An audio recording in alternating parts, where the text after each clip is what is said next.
Broadcasting across Australia on Dare Media Group radio stations, this is the Sportcat Show, uncovering secret chapters, strange encounters, and the occasional technical mishap. Hello, everybody, and welcome to the Sportcat Show, formerly known as the Paranormal Guys. We are live on all the socials. Please come over to the YouTubes and join us in the chat. We have a great chat. We have Chris is already here. Welcome, Chris. Couple things. We want to make sure our Australian listeners do come over and join the chat, because tonight with our authors, you're going to want to ask questions, and you can ask them directly if you're in the chat. And of course, while you're here, hit that subscribe button and the thumbs up and all that. Some housekeeping for my other show real quick. We will be back on Monday. We've taken a bit of a sabbatical, and I will be back in Georgia. Yay. Let me bring out my lovely and beautiful sidekick and co-host, always on my right side there. I've got to keep her there. So how are you, Jen? I'm good. And if you switch me to the other side, then I get confused. And totally confused as shit. So, well, as always, we have a couple great guests tonight. Catherine Astl, I hope I pronounce it right. She has written several books about the Smoky Mountains and the heritage, and specifically, what I was interested in was Moonshine. Let's bring her out here and have a little chat with her. Hello, Catherine. How are you? Hello, I'm doing great tonight. So happy to be here. We're glad you're here. Welcome. Yeah. So tell us a little bit about yourself, because you've written many books, besides for the ones about the good old Mountain Dew. Exactly. Yes. I've been a writer my entire life. I've always wanted to be a writer. I kind of have a zigzag way of getting to where I'm writing my Smoky Mountain historical fiction now. In a nutshell, I wrote a couple of paralegal books. I've written a couple of novels, just mainstream novels. I had a column in a magazine. But about 5-6 years ago, I started to concentrate on Smoky Mountain historical fiction. And that is exactly where I'm going to stay, I think, forever, because I love it. And it's in my heart and soul and my own personal heritage. When you were doing your research, did it kind of, was there things that you're like, well, I'm not camping there? No, I'm pretty open.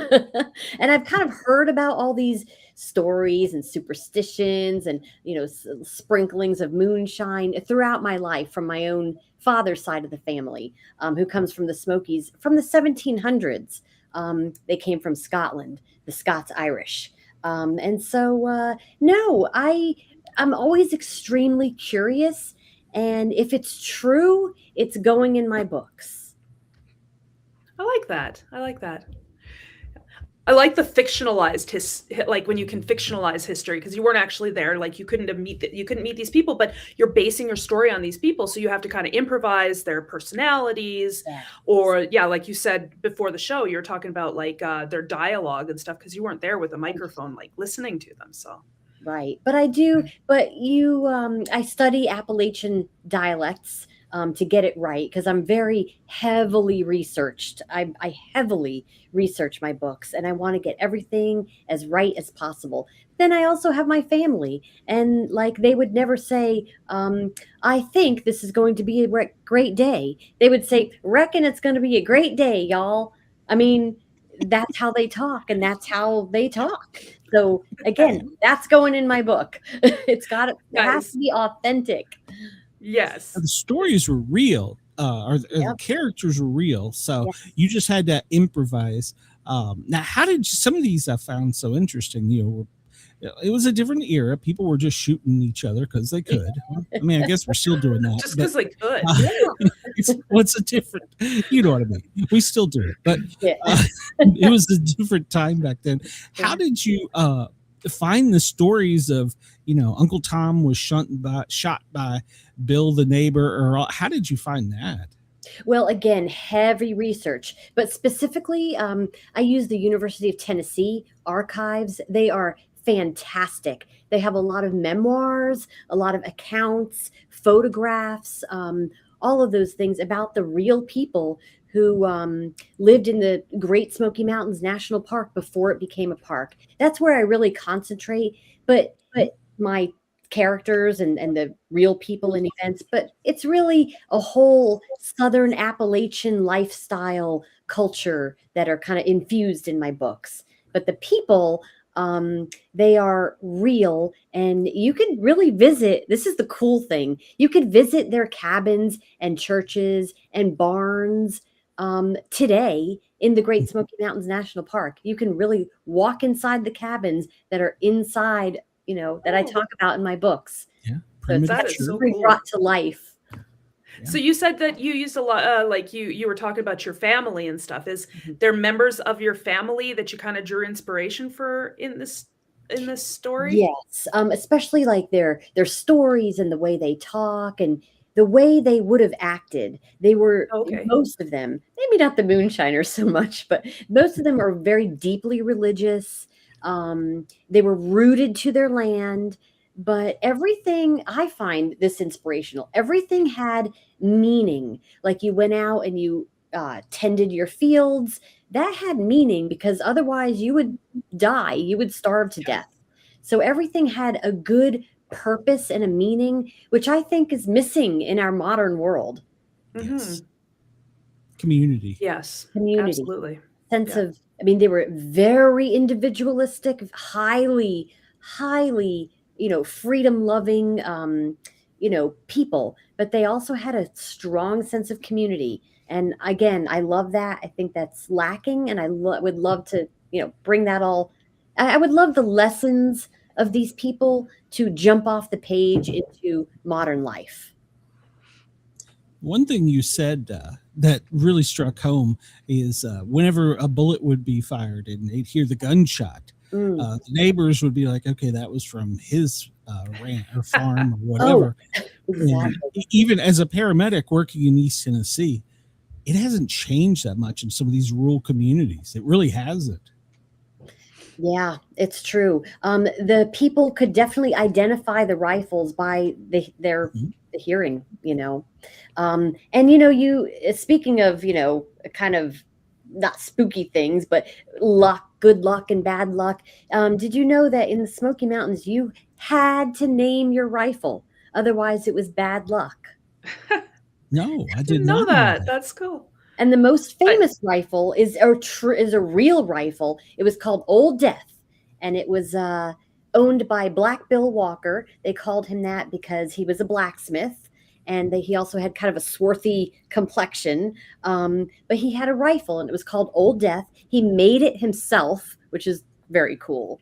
And people, I think the rifle was probably more famous than the man himself. But the man, just in a nutshell, I wrote a book about him. He had 3 wives at the same time in 1800s Tennessee.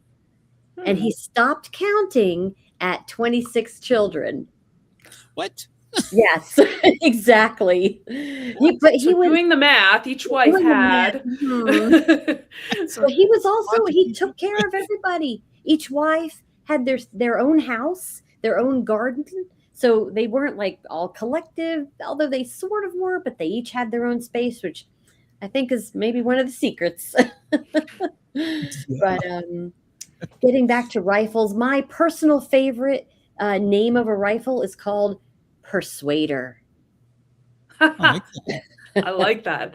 That's my favorite. That's more of a verb than a noun, though. It sounds like something Clint Eastwood would call his business. I know. Meet Persuader. I love it. My grandpa got his cane and he named it. He called it Grandkid Poker. I wonder what he would name his rifle. I don't think my grandpa gave his rifle a name. Oh, yeah, bad luck. I had never heard that. Yeah, you have to give your rifle a name. Old Tom, Long Tom, Old Death, Persuader, Big Blue, all of those. Those are real names, by the way. That's crazy. I will ask some of my friends that are in law enforcement here if they still carry on that tradition. Yeah, that would be interesting. Now that I think about it, because I do airsoft, so I have an airsoft rifle. I wonder if I should give that a name. You absolutely should. It will bring you good luck. That's a lesson straight from the Smoky Mountains, by the way. I want to see a picture of you in camo with it so badly. Oh, I do. I have them. I have a picture of me with that. I have a vest on. I have my airsoft rifle. I've got my face mask, and yeah. First time I went out. Sorry, off topic, but first time I went out doing airsoft, I got hit. And of course, you're supposed to call your hits. You're like, hit. And I stand up in the middle of like, we're back and forth. And I was like, hit, stand up, hit. Got hit right here. And then the guy steps out. He's like, I'm so sorry. I'm like, didn't mean to shoot a girl. In the throat. Sorry. Oh. No, that's great. I learn something new about you every week. Well, out of all the history you've dug up, you've even written some Christmas stuff. What was your favorite out of all of them? And what's your favorite Appalachian tale? Oh my goodness, that is a hard one. So I've written 7 Smoky Mountain books so far. I'm of course working on my next one. My favorite, my first book called Oliver's Crossing, a novel of Cades Cove. I love that one because it's when John Oliver and his wife, Lucretia, or Lorraine is what they called her, showed up. They had absolutely nothing. They showed up and they staked out their land. Back in those days, there was no land deeds. You just said, this is my land. I'm going to build on it. And they saw the woods in front of them. They had to clear land. They had nothing but seeds and maybe, some tools, and that was it. So I think that was my favorite. Just it's so daunting to me to show up in the wilderness and then have to create your home.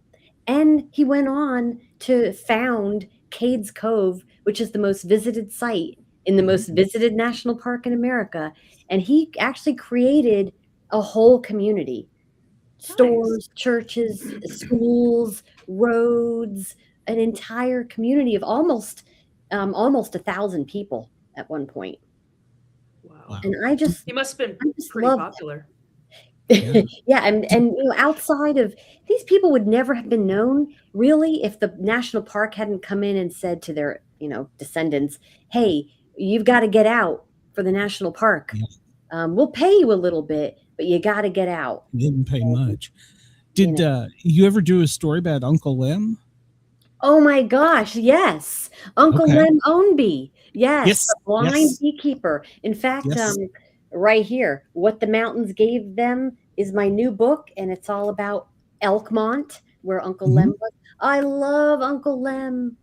Yes, and Levi Trentham I've done, but Uncle Lem, yes, he was famous. My mom has a painting downstairs right here on her wall of Uncle Lem that was taken. I can't remember the name of the artist. It was a popular artist taken in front of his home. So I have that. I wrote about that in my book. I'm going to have to get you to get a copy to Mom. So. Yeah.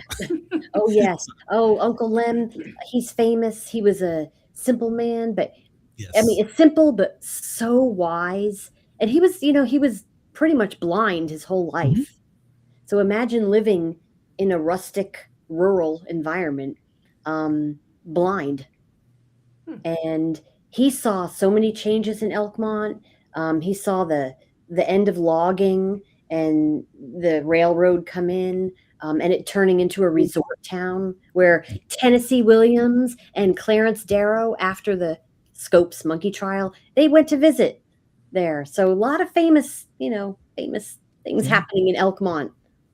Yeah, and then Dolly ruined it. So I can say that I'm from here. Yes, absolutely, you can. I think she helped make it famous. I love Dolly, but yes, I know what reasons. It's I love my Smoky Mountains because it's I was going to say it's untouched. Of course, it's not. Gatlinburg is huge. It's touristy, but when you go into the park, you feel like it's untouched. This is what John Oliver would have seen. This is what Lem Ownby would have, not really seen, but heard the creaks and kind of saw the shadows. This is what they would have Air. seen. Yes. Yeah. And it is the most popular. I haven't in a long time, but there's the motor trail? You can go drive through the entire motor trail. Yes. Yep. And I haven't done that in a long time. And then during the fall, they shut it down, and you can do it on hay rides. Yes. So it's gorgeous. That's wonderful, and that's such a history too. You go and see those cabins and the tub mills, and the corn cribs, and you could really walk back in time. Mm-hmm. And to me, I've been going there my entire life, the Smoky Mountains National Park, and I'm very thankful that my parents took me there, and my dad's side of the family comes from that area. So I just fell in love with it at an early age. And I'm just very humbled and thankful that I can contribute to, keeping that history alive. Sounds like there's a lot of history. I'm not from, I've not heard a lot of the names, like some of the names. I was like, oh yeah, I know that name and stuff. Yeah. But I'm just thinking, I'm like, wow, there's a lot of history that I need to read up on. You look at the mountains and they seem so peaceful, and they're just wave after wave of blue mountains. And then you get to know the stories and you're like, wow, it wasn't so peaceful sometimes. I grew up in a different set of mountains, but I get it. A lot that happened. Yeah. Like you said, they started from just cottages and cabins to whole towns. And some, were, depending on the people, are a little rougher than others. Oh, yeah, definitely. I mean, it's humans are humans. There's good, there's bad, there's everything in between. I don't care where you are. Yeah. Or what era you're in. Yeah, there's we only have, there's so many types and personalities. I see them every year. I'm a teacher, so I see the types every year. A high school teacher and college, and they're same types. Yeah, I like how you put the difference between Cades Cove and Chestnut Flats. Chestnut Flats. Yeah. So Chestnut Flats was a little, what they call a suburb, so to speak, of Cades Cove, but it was down there. It was swampier. There was never more than like 50 people. But they did not play nice with others. Don't ask them to. They're not going to do it. Ain't going to do it. They ain't going to do it. And that's that. But you have to also respect that they didn't ask for anything from anybody. And they loved that freedom of theirs, and they held on to it with a passion. And you know what? A lot of them didn't make it work. But a lot of them did. And they just were like, I'm living my life on my own terms.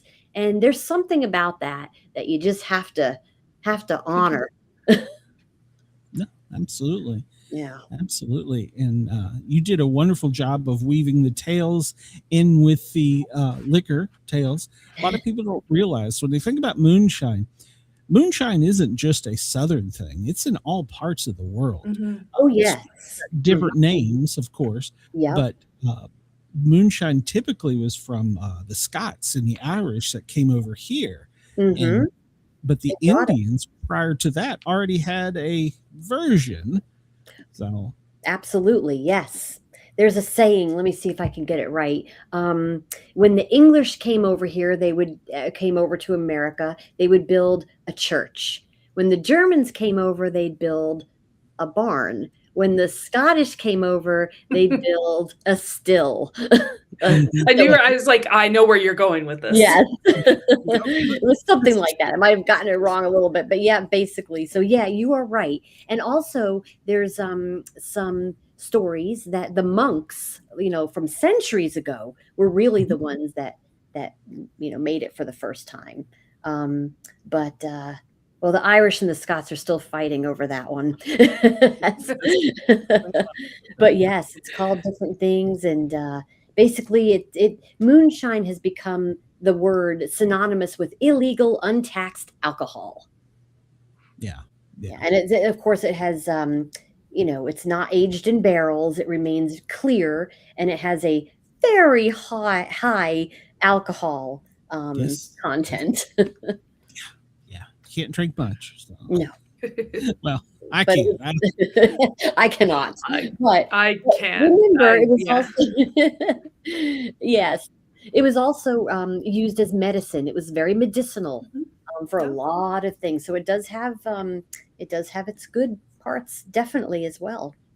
It was a way And I for them think to make money. Yeah, and I think we were talking about this before about you know, they drank so much wine in the biblical times because Mhm. that was a best way to preserve like their water, like to keep it Yes. clean. Yeah, their water was no good, so they had to Mhm. drink something. And their food wasn't very good, really. So that alcohol, it kind of kills everything and keeps everything. Or makes them forget that their Yes, food or is make, so bad. and if it Come on doesn't now, kill you you, didn't tell just Maul don't that. care. You didn't tell Maul that the food wasn't that great. But you're right. Even now living in Atlanta, I've learned a lot of Atlanta history. Coca-Cola was originally a medicine by a pharmacist that actually had Yeah. cocaine in it. So Yeah. they all kind of did it. So, They just made it sweet so that it'd be palatable. yeah. The little you have Yeah. to ease all the troubles of life somehow. Have something fun going on. Yeah. There was no television or internet, so That's back right. then, so yeah. Yeah, that's his famous saying in the Smokies. You got to make your own fun. Yes. I mean, if you throw a rock as far as you can, skipping rocks in the creek, Mhm. you got to make your own fun because there's nothing else out there. Yep. My actual favorite soft drink, Mountain Dew, was, if you go back in history, it was made to cut moonshine because it was so strong. And they even called moonshine Mountain Dew. Mountain Dew. And Mountain Dew. like the Mountain Mule kick, it gives you a kick like a mule. Rock gut, White Lightning. There's a lot of names for it. Mhm. Yeah. And a lot of people don't realize, even in some of the wars, Civil War, the Revolutionary War, George Washington, he spent some time growing up in Washington, D.C. area. Don't claim it now after yesterday. But you got that. But he liked to make apple brandy, and he would give his troops, if they were good, they got to drink like a pint of apple brandy. That's how we got our freedom right there, by God. Yeah. Well, it's it is said, I don't know if this is true, but it is said that there's hardly a soldier that goes into battle that hasn't had something. It's how courage. You have to have that that Dutch courage and They call it learn to liquid get it. courage. Yeah, liquid courage. Courage, yeah. It gives you, it eases things. Yeah. Well, Well, they used it to give people, like drink before they do pull your teeth or, cut off your leg. Yes. If you were Amputation. shot. Yeah, or shot. Yes. Oh, yeah. Yeah. Drink as much moonshine as possible. Pass out, and they used to use that in the Smokies for amputations. That's Mhm. Yeah, because it's sterilized. Oh, yeah. Drink it to make yourself feel better, and then sterilize the wound. Little for you, little for the wound. Yes. Sorry. There were actually wars about moonshine. Mhm. So, a lot of Yes, people- moonshine wars. Yeah. George Washington had us quell an uprising in his time because of it too. So It is quite Man, amazing. all about alcohol. There is a lot of Yeah, history I about know. alcohol. A lot. it really is. Oh. We also put the symbolism in there of like the animals and stuff too, because Yeah, I was gonna back say. then they were, what's the right word I want? They believed in spirit animals. They believed in bad luck, omens. I don't know the right word I'm looking for, but they always saw something that perhaps we Very don't spiritual. see. Very. So all of my books have an animal in it. Only one is not a bird. The History of Gatlinburg, that novel, I have a deer in there. But every other book I have a bird, and it's for a few reasons. One, it's a nod to the Cherokee who were there before, and two, yes, it's people were so attuned to the land and nature. You know, they could read the trees, they could read the soil, read the animals. Lem Ownby, he could, you know, he talked to the bees and he could read or actually hear the bees. If they were buzzing loud, it was for a certain reason and he knew it. So, you know, it's kind of like it's a nod to the natural world. And it also it serves as an omniscient narrator, these birds, because you know you going back in time, but sometimes I kind of, you know, go forward in time, and I don't want to just say, I don't want it to read like a history book. So the birds, the animals are kind of the all-seeing narrator that I think works pretty well in maybe seeing things that maybe the humans don't see, and seeing things into the future that the reader will get to know without, you know, maybe getting out of the time period that they're in. So and I love birds. They're only the birds that would actually be found in the Smokies during that time period.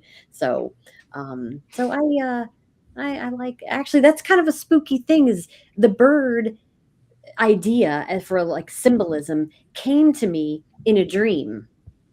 Oh. I know it's weird, but not on this show. I have what I call prophetic dreams. I had it my whole life. And, you know, titles, birds, symbolism, they come to me in my dreams. And the mountains dictate some of their stories to me as well. I know it sounds a little weird, but I really feel that. That doesn't sound weird at all. It doesn't. I was going to say, it doesn't sound weird to me at all. Well, with that being said, though, now do you sit down after a dream and write everything down, and you have a plan for your book, or do you sit down and channel it from here to the keyboard? If I have a dream like that, I will go directly to the keyboard and write down a whole bunch of, you know, stuff. As far as planning my books, yes, I since it's historical fiction, it's all history and all true. I call my outlines my timelines. So it's really just begins with the timeline. I usually start pretty chronologically. Where does the story start? Some of the books I start a little bit later. Like my Christmas Serenades book, it's all about the tradition of Christmas serenading in Appalachia. And that starts in 1912. I have it right here. 1925. I read so many books, I forgot. 1925. And I had to set it there because I wanted enough history to have happened already to have created those traditions. So, but basically, I have a timeline. I research the events. I research the people, and it's a very rough. And then I just suddenly I say, okay, I've got to get started, and I just start writing. It could be very bad writing at first. Rough drafts are always very, but at least I have the idea, and I go through 10, 12, 15 revisions and editing and adding and polishing before I say, you know what, this is the best I can do. And only when I say that does it get out there in the world. When you're doing all this research, you're basing it off of historical fiction, or sorry, historical characters and events and stuff. Where do you draw the line between staying strictly true and the narrative, creating it as like you know, an engaging story? Right, because otherwise it would just be a history book, right? Yeah. Well, that is the best thing about historical writing, and it's also the worst. So the best thing is you already have the story, you already have the characters, you already have what happened and the conflicts and everything. So that's sort of the easy part. But the hard part is finding out, well, what were these people all about? Sometimes you have little snippets. Sometimes you have a lot of information. Sometimes you have almost nothing. So you really have to sit with it and say, what would they have actually said? What would they have actually done in this situation? And that just comes from, again, heavy research and knowing the subject really well. Other research from other people, research in the era that it was in, like what was happening in the 1850s in America versus, in the Smoky Mountains. So I like to kind of draw that contrast in my books, because they're like, oh, the big cities and the factories and everything's happening, but you're here in a little cabin in the woods, no electric, no restroom, no outhouse, nothing. You go in the woods. So that's the difficult part, is bringing them to life when you don't maybe have a whole lot of information. So you get to build their personalities, because I mean, that's not something that history really records. Exactly. Yeah. They record some of it, like Lem Ownby. There's a pretty good record of his personality. And Black Bill, there's a pretty good record of his personality, but it's not everything. So you have to, like one of my questions was, how did he manage 3 households every day? So that I had to kind of say, okay, well, he would, visit Nancy in the morning and visit, Molly later in the day. And I kind of had to think of like what he would actually do. So that is made up. But I try to really stay true to what they really probably would have done and said. But it's hard. It is. Yeah. You got to put yourself in that, almost like in that place and time, and like see things from there. And I don't know, I would have, for myself, I would have a hard time putting myself in that position. I was like, okay, I've got these 3 wives, and they, Exactly. And here I am, a woman writing about a guy that has 3 wives. And, you get into the, but I always like the why. Why did he have 3 wives? How did other people see him and think of him? What do you switch perspectives, or is it like mostly from the, so and you know what would the wives word think? helps me do that. What did the wives think? Exactly. So I have their perspective in there, and really you think, oh, I know what kind of guy this was, but it's not that way at all. He was a good guy. He took care of everybody. I loved him. I love him. I really do. I loved writing his story. I think he was amazing and inspirational. And here in the late 1800s in Tennessee, here's this lifestyle going on. And Black Bill Walker, made Walker Valley, which is now Tremont in the Great Smoky Mountains National Park. And he left quite a legacy. Yeah. Sounds like it. And his rifle, Old Death, which is now in the Great Smoky Mountains Heritage Center in Townsend, Tennessee. It's on display. Okay. Yeah. I'm going to have to look for that. Yeah. So if a person sorry. No, go ahead. So if a person like me who's never been there before, and I want to go there and I want to start checking out this history and stuff, where would you recommend a person starting? Oh, okay. So it's always start at the visitor centers in the Great Smoky Mountains National Park. I'm sure there's a few of them, though. Yeah, there's a few of them. I would start with Sugarlands. That's north, and that's right in Gatlinburg, basically. Okay. And then personally, I would go to Cades Cove. Yeah, it's the most visited site, and it's about an hour drive. It's like 30-ish miles, but the winding mountain roads, you can't go too fast. And it's a beautiful drive, but you go and it's an 11-mile loop, and it kind of follows the actual road that was once there. And you could go in the John Oliver original cabin. Now it has been slightly moved and restored and everything, but you could at least get a sense of their lives. And and they have their churches and their graveyards. In fact, they're buried there. You could see their graves. And I just think that is a wonderful way to cherish and honor the culture and the people, their families, that had to leave because the park came through. Yeah. Yeah. Yeah, that's so sad. I know. Imagine that. You've lived there for, you've lived there for 112, 115-ish years, your generations and generations. You have your fields, you have your deceased loved ones in the church up the road. They're like, what's going to happen to them? Thank goodness they preserved the churches and the graveyards. But it's just, even if you didn't know any of that, it's just really cool to go walking through a cabin and looking at the corn crib and the barn and saying, how would I do out here? What would it be like? Isn't that all of history? What would it be like to live here during this time period? And you really get a taste of that. And I think that is wonderful. And I always see, and I love animals. You see bear and deer and turkeys and a coyote. Coyotes are there. So it's just beautiful. I mean, beyond the human. I had an off-topic question. Do you guys call them coyotes or do you call them coyotes? Well, I call them coyotes, but Okay. I've heard of coyotes, like coyotes, Yeah, I call them coyotes.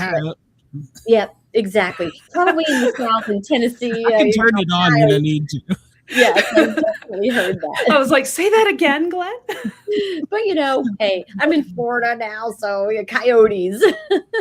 I've been arguing with them here lately. So. We get a lot of them. Yeah. Yes. Yeah, we get a lot of them where I'm at, and I'll hear them. I had some follow me home on a walk, and I'm throwing snowballs at them, like, go away. And I'm like, wow, they're not getting enough bunnies. Really? They're coming after me.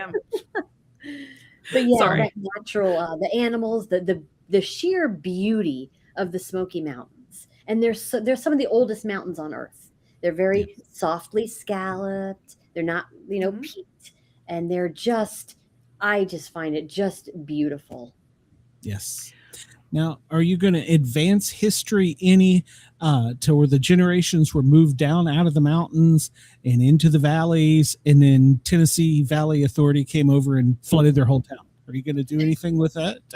It's true stories. It's true stories. Well, I mean, there's actually in Union County, right up the road here, there's an entire ghost town still in the town, and there's an entire town that is underwater. And several times a year, when the water is down, you can still see parts of it.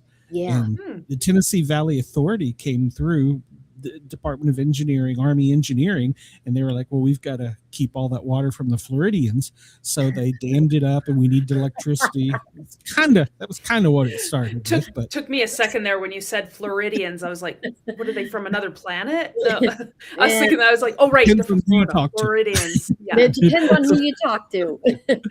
But they did. They brought them down, and then a couple generations later, they took their land again and flooded it. I know. There's so many stories. It's a possibility. I never say no. There's so many stories out there, and people send me stories all the time. Like, hey, did you hear about this guy? Or hey, did you hear about this family? Or I have a story to tell. And I'm like, oh, that is wonderful. So I have a whole, files full of stories. Have you thought about expanding beyond the Rocky Mountains,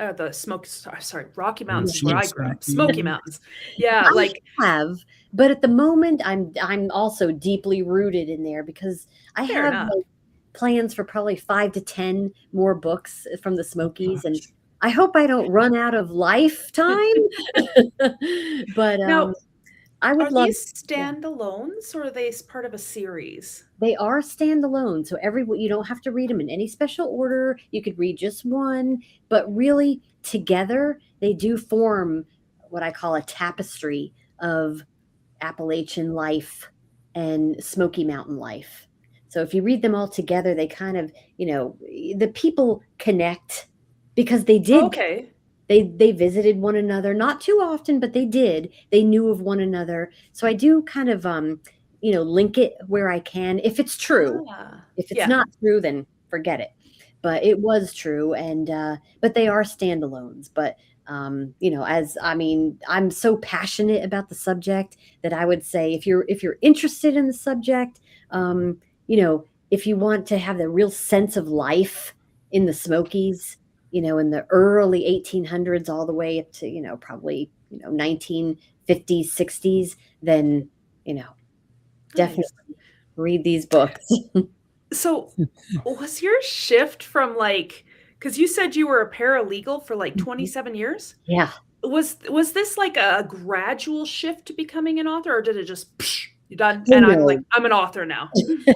Well, it was I've been an author my whole life, so I'm kind of like two trains running down the tracks. But And they this merged train into- was the writing, and this train was okay, I've got to make a living, and then it's like 10 plus whatever years ago, you reach a certain age and you want to align to life. So I went back and got my degrees and became a teacher, actually, because I loved reading and writing. So I became an English teacher and I loved it, and I still am. And but I'm kind of getting more towards writing now. So I'm hoping, of course, to do that full time one day. But it was gradual. I kind of I struggled to find my place in the writing world. The whole write what you know.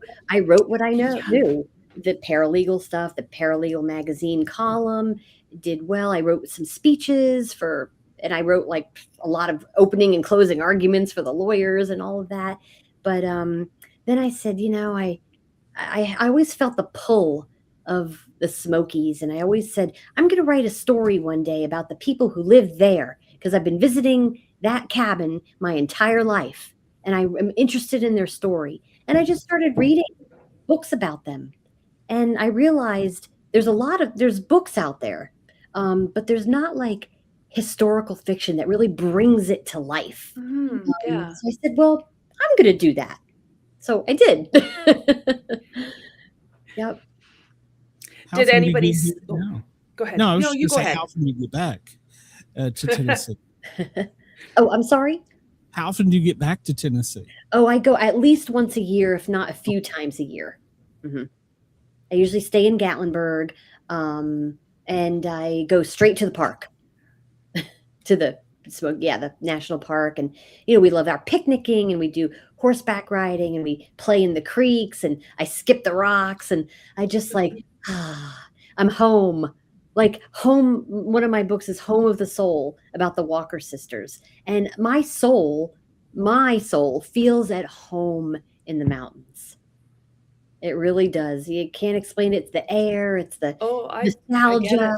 Yeah. It's the beauty, it's everything, but I really feel at home in the mountains. I feel it too, and I go back to the Rockies. That's awesome. And the Rockies are gorgeous. I've been there too, and I've skied out in Colorado, and their mountains are just, there's just something makes you feel very small, but also connected. Yes. Yeah. But ours are, they're not the smooth mountains like you're talking about. They're like, glaciers. Like when I moved from British Columbia to Alberta, and I was in, I was still young, that, whenever I drew pictures and stuff, all the mountains had like glaciers on the top, and all the kids are like, what is on the top of that? And I'm like, oh yeah, you're in Alberta, you don't see them. Right. Yeah. Yeah. I just feel the pull. And it's funny you say that. Just a quick story. On one of my books, Christmas Serenades, my book designer, and like, hey, I want the Smoky Mountains, and they did like these mountains. I said, no. They have to be softly. They're Smoky Mountains. They're not the Rocky Mountains. Here's the picture. Here's a picture of the difference. And it took me like 5 times. They just couldn't get it. They were like, but they're mountains. I'm like, no. But they're not the same. Different. They're not the same. They are not the same. The Alps are different from the Rockies, and they're different from the Smokies. It's like saying a basset hound and a greyhound are this. they're both dogs, but no, they're Right. different. Yeah. Exactly. And I had to really instill, they're like, no, readers don't care. I'm like, oh no, I write historical fiction. If my mountains aren't needs right, well, what are they going to Yeah. think of me? It has to be right. So it was a little bit of a fight. No, that's for sure. They have to be the right mountains. Have you ever been to the Green Mountain in Vermont? The Green Mountains? I have, yes. Oh my God. I had never been there. 2-3 years ago, my son moved up there, and me and my best friend were helping him move, and we were coming up after him. And when we crossed into Vermont, now he's from Blue Ridge, and of course I'm from East Tennessee, Smokies. And when we stopped, I mean, we were literally like stopped. We're like, wow. Yeah. It is the most incredible, with the sun hitting it just right. It is an emerald green. I love the Smokies. Don't get me wrong. Window screen. Window screen green. I mean, I literally, and I've seen the Colorado Rockies. I've been out to Mount Shasta, been out, all out there. But those were the ones, aside from the Smokies, that actually made me stop. I mean, like dead in my tracks. They were so gorgeous. So 2 places you got to go, Jen. You go to Cades, Cove, and Green Mountains before you check out. So, but you got a long time to go. I gotta see. We took a trip out to. I don't know if you've ever heard of Turtle Mountain. It was a mountain that they were mining, and then the mountain gave way, and it buried the town. Oh. And they still haven't excavated all of it. It was a long time ago, but yeah, I was like, I went walking through there through Horseshoe Canyon, which is below the mountain, and there's boulders the size of SUVs. Wow. Because basically the whole, like the face of the mountain just came down on top of the town. Wow. Yeah. What part of the world was that? It's not that far from where I live, somewhere in Alberta. Turtle Mountain. Okay. Yeah, I think it's in Alberta. Don't go quote me on that, but Turtle Mountain. But there is history there too. So, well, and that's what I was about to say. Almost all the mountains have some type of history. Not all of it's recorded. I mean, like some are more famous, like the when we started moving to the West, obviously, with the Western era and stuff, the Rockies and all that. But all of the hills have eyes. They all have tails. Oh yes. The people that created them, not created them, but created them tails, the ears, noses. Sorry.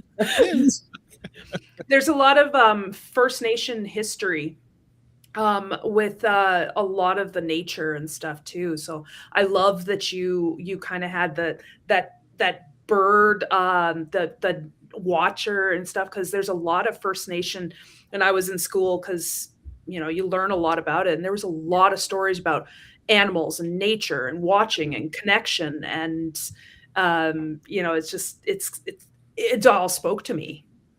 Yeah, in fact, and they really did believe that, and it was for their survival too. You had to read, the weather, the sky. You had to read migrations. Yeah, what if you saw, all of a sudden there's no animals, there's no birds, that means something. Yeah, you better hightail it out of there. Exactly. They know more than we do. Yes. So it was a survival. But yes, they learned to see things that we would never see. We would never recognize that, but they definitely recognize that. And in fact, that's one of the things I love researching is what they recognized in their world. Yeah. Yeah. Well, I mean, without the distractions of, cell phones and television and all that stuff, there is probably a lot more that they could focus on. Oh, yes. Yeah. And that's also, that's an interesting point, because in all the memoirs, all the accounts, the books, everything I've read, I've never really encountered somebody that was bored. Yeah. You can't be. There's always something to do on a farm. Always. Yeah, there's no time to be bored. Like exactly. I grew up on a farm, and if you don't say you're bored, or your grandpa will go send you out to the field to pick up sticks. They will find something for you to do. Yes. But yeah, they were just never bored. And some people, I've come across their memoirs, they were restless and they wanted like the bigger life. They wanted to move to the big city, things like that, of course. But generally, a lot of the people really loved where they were, and they did recognize that they were in a very beautiful place, and they did appreciate it, and they just they loved their lifestyle. Yeah. When you think about that, like going there and seeing things and stuff, I know I've never been afraid of like the animals that you'd see, because you're talking about like bears, coyotes, Mhm. or coyotes. We have mountain lions up here. We have grizzlies as well. I've never been afraid of animals. I'm more afraid of people Mm. Mhm. in the Yeah. mountains and in the They had forest. rifles. Yeah. Yeah, I mean, I well, have we a don't have a healthy lotus gun, so Yeah. That's true. I have a healthy respect for the animals, of course, yeah. never get too Oh yeah, close. you're not going to go up and try to pet Yeah. that grizzly. No. Oh my gosh. People are just crazy. Like the tourists are insane. Selfies with the black Oh, bears. they It's just like, they yeah, actually just they're passed a law in Tennessee about that. Yes, they sure did. Because they had to put too many bears down because of stupid people. And that's terrible. Yeah, they should put the people down. So, Exactly. I'm all bad for them. seriously. But yeah, No. it's sad, and and I love the animals too. That's one of my favorite things. I'm like, oh, let's go to the evening, the evening drive in Cades Cove, and you always see tons of wildlife in the evening, in the mornings too, but evening is just beautiful. Yeah. Yes, yeah. Mhm. Well, Catherine, one thing we love to talk about here, spooky stuff. So have you got any spooky stories, and specifically any East Tennessee or Tennessee spooky stories? Yes. So talking about moonshine. So moonshiners, they have a lot of, superstitions, and they have a lot Yeah, of, they would. yeah, a lot of lore, and, all of that. And they say, in fact, let's see. Let me think of one. Yes. So they say there's red holler moonshine. There's the story of drinkers, and they see things in their cups. Now you might think, oh, okay, that's the moonshine talking. But sometimes, some of the moonshiners actually never drank at all. They just made it so they can just make money. But if you, look in the tin cup, sometimes if you have certain moonshine, you could see things in your cup. Like Like prophecy. not like tea readings, but like actually reflected in the liquid. Yeah, like reflections, and Oh, okay. kind of like tea readings, like prophecies and all that. And also, there's been a lot of superstitions and tales about moonshiners waking up in the morning and finding wet footprints in their homes or by their stills. So that's kind of a common thing. But, like Elkmont, we were talking about earlier with Uncle Lem, that's called today, it's called the ghost town of the Smokies. Yes. And because, it's an abandoned town, But back in the day when they had the famous Wonderland Hotel there was kind of a story that went around that said, okay, at 3:00 every day, the spirits come and they blow a strong wind through the whole town, and you could feel it on the balcony of the Wonderland Hotel. And people really believed that. And I went to the site, and I was there around 3:00, and I'm like, oh, this is interesting. I wonder if I'm going to feel a wind. I did feel a wind. Now, was it the spirits coming alive? I don't know, but I did feel a wind, and I was like, oh wow, that's the past. That's the mountains talking to me. So I loved it. But and then there's, a lot of superstitions, like if you have a sore throat, you tie a sock around your throat, not too tight, and in the morning you'll wake up and you're fine. Don't whistle in the woods. That's right. Put an axe under the bed of a childbirth bed, and everything will be fine. And Something if you about have onions, onions, garlic, Yeah. of course.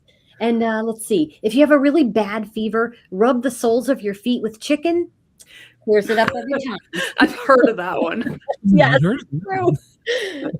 So, I didn't do chicken. I was putting Vicks on my kids' feet. Yeah. Oh no, it's chicken. I know, but I'm not putting chicken on their feet. They sucked their toes when they were that age. I'm not going to do that. I know, right? So yeah, just full of superstitions and lore, and it's very fascinating. Appalachia has such a, or Appalachia, however you want to say it, has such a deep, like I said, it's a whole culture in and of its own, and it has such deep lore and superstitions and stories that I just find fascinating, and I love writing about it. Any chance of writing a spooky book? There's a big chance. Ooh, come out around Halloween? All right. Maybe. We're going to make sure you come back and tell us about that. So. All right, for sure. The Catherine? spookiest things could probably be in my newest book. It's called What the Mountains Gave Them, and it's all about the prophet of the Smokies, Levi Trentham and Lem Ownby. And it has, those spooky things like at 3:00 every day, the breeze comes through. So yeah, there's spooky things and definitely superstition sprinkled throughout the books, all of my books. I love it. Yes. Now, one thing I want to make sure we get you time in here, because obviously you want to sell your books and you came on here. I will put everything in the show notes, but tell everybody how they can find you if they want to order a book, maybe an autographed one, or if they got a story they want to relate to you, and tell us about that. And I welcome any of that. I love that. So you could find me really anywhere books are sold. Of course, Amazon is the king, right? I mean, they do support authors, which is wonderful. So I would say the best place is Amazon. I have ebook, print version, but you can also find my books in a lot of stores up in the Smoky Mountains. My favorite is Moon Pie General Store and Book Warehouse. Mm-hmm. Pigeon Forge, Tennessee. Love them. They're wonderful people. And I really appreciate their support. They carry all of my books. And you can, get them at Barnes and Noble. I'm trying to get them in the visitor centers, but nothing yet. So we'll see. But I'm going to send some good juju out there. There you go. Well, be careful when you're visiting the mountains. A friend of mine, Greg Ogles, is actually premiering in the Smokies this weekend, filmed a movie called Vanished. And there's been a lot of people vanish from the national parks. So that is true. Be careful if you're up there. There's still things in those hills. So that is true. I have heard of those stories, and thank you for the advice. I will take that advice. Yeah, Missing 411 from another friend of mine. Some great books about people that just disappeared, and the Park Service is like, we don't know anything about it. Hey, those mountains hold their stories. It's a lot of terrain out there. A lot of beautiful land, and only the mountains know. That's right. But if you listen, they'll tell you what you need. Please come back and visit us. You don't have to write the spooky book, but please come back and visit us. Yeah. Well, I want you to write the spooky book. Don't get me wrong. I think I will write the spooky book. Definitely. I will put it on the list for sure. Okay. All right. Catherine, have a great night. Thank you for allowing us a little bit of your time. We really appreciate it. Oh, thank you for having me. I so appreciate the opportunity, and I love, sharing the passion with all of your viewers, and I really appreciate it. It's been very fun. Thank you so much. We are blessed. Thank you. All right. Have a great night, Catherine. We'll talk to you soon. You as well. Bye. We say it every week. Yep. It goes by so quick. So I guess Chris took me up on that. Let me get that in before Google. we run out of time here. He said he Googled Turtle Mountain, 110 pounds of limestone crushed. 110 million pounds. Million, yes. So, wow. Yep. That's a lot. So, yeah. Well, we enjoyed Catherine. Stay tuned because, we've got another guest coming up. As always, we have two guests. So we will be right back here on the Sportcat Show. Broadcasting across Australia on Dare Media Group radio stations, this is the Sportcat Show, uncovering secret chapters, strange encounters, and the occasional technical mishap. And welcome back to hour 2 of the Sportcat Show.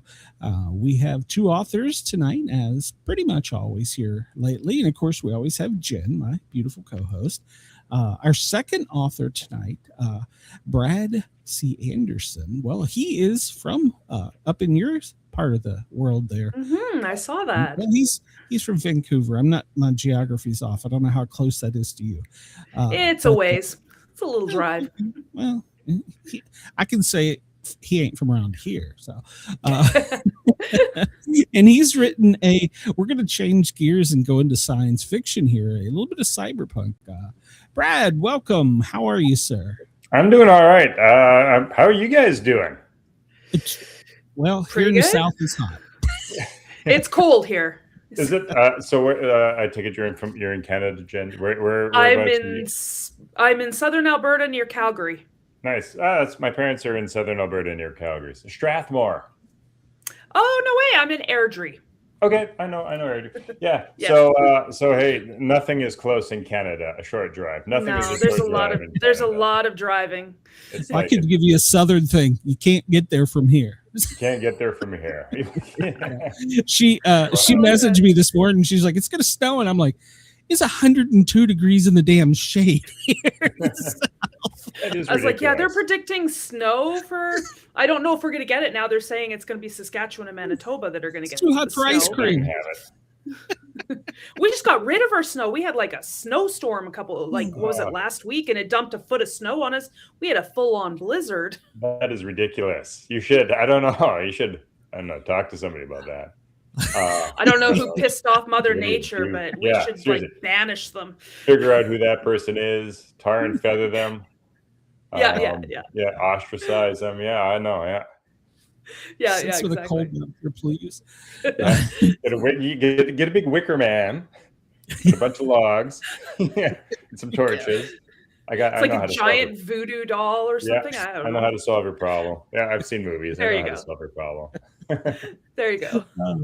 Well, Brad, you've written several books. The last one's a little bit of a cyberpunk tale, but tell us about yourself, your books. I know Sure. we want to talk about the most recent, but I always love talking about all the other books. Yeah, no, it's all good. It's all good. I'm Brad. I'm a sci-fi author.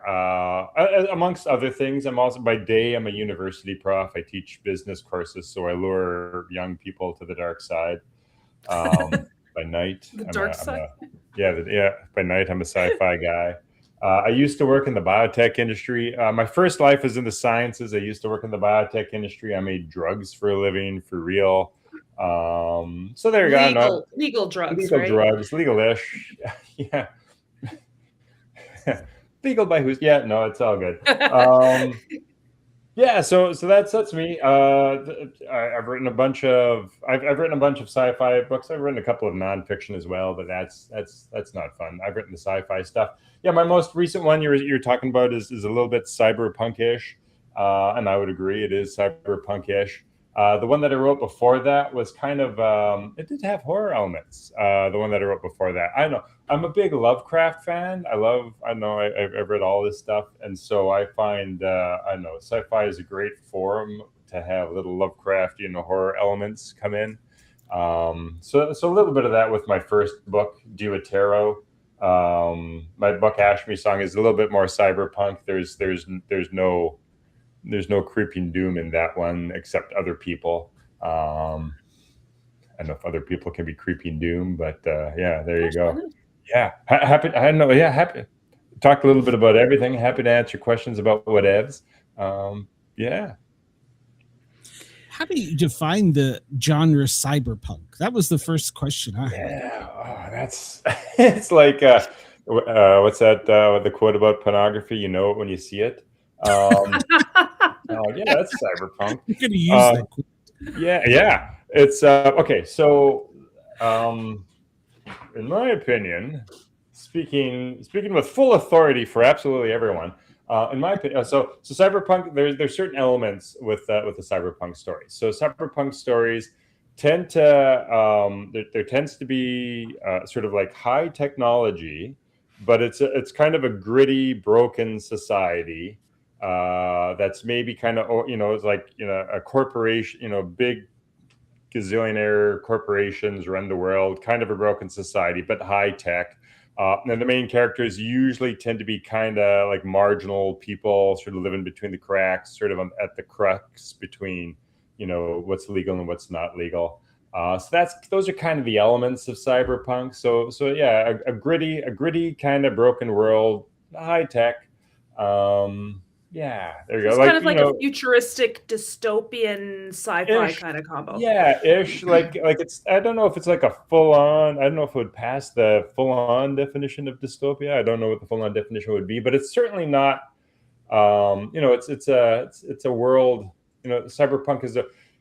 Honestly, if you kind of like look around the world today, like we kind of live in a cyberpunk world, right? Big inequalities, massive corporations that kind of seem to run the show. Technology, kind of pervasive everywhere. Things like that. So yeah, it's certainly not a utopian kind of society. But it's those like that setting. That's a great setting to have stories in, because there's lots of sources of conflict and interest and things. You can have some neat characters in there. So yeah. So did you draw on current events to kind of come up with the AI angle? It's funny. I was the book Ashme Song, I think, is very, like, if you read Ashme Song, you'd be like, oh, like, Brad must have read the newspaper somewhere in the last 3 months and just written a novel. And I don't write novels that fast. Like I started writing the novel in 2015. And I don't know, like I think maybe a lot of the stuff is maybe timeless. But yeah, you could kind of, yeah. So when I started writing it, AI was just still kind of on the horizon, whereas now it's kind of here. But yeah, it's kind of you could kind of see where things were going. I guess it wasn't like a major leap to extrapolate. You kind of think, especially so writing in sci-fi is hard now because AI exists. We know AI exists, and so like if you're going to write something in the future, everybody who reads science fiction today knows AI is a thing, knows it's super powerful, and so you have to have an explanation for why AI isn't like doesn't run the why do we still have humans doing stuff, right? You kind of have to either have like AI characters, or you have to have some reason why there's still a valid reason for humans to actually do stuff. So you kind of have to whenever you write a science fiction story nowadays, you kind of have to do I have human characters? If yes, why? How is it that they're still how can I still write a story? Do they still have jobs? Yeah, do they still have jobs, or any purpose?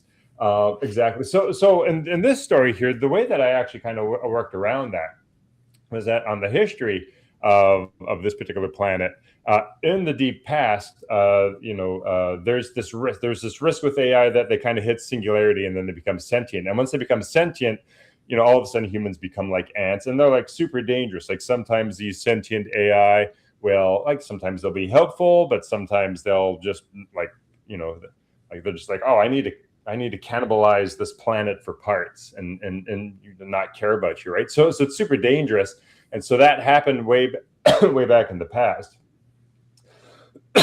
and so as a result of that, everybody puts locks on AI, so they can only go so advanced, and then they're locked. I'm dying here. Are you okay? That's what you get for talking bad about AI. Oh, I know. It's in my bloodstream. Well, do you think we should be afraid of AI? That's a good question. Oh, it's like puberty finally hit for me.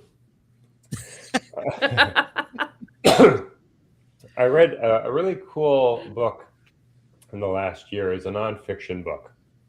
It's called Power and Progress. And so there's this assumption that a lot of people have that all technology is good. Technology raises all boats. And yeah, there could be disruptions, but over the long term, it's a net benefit.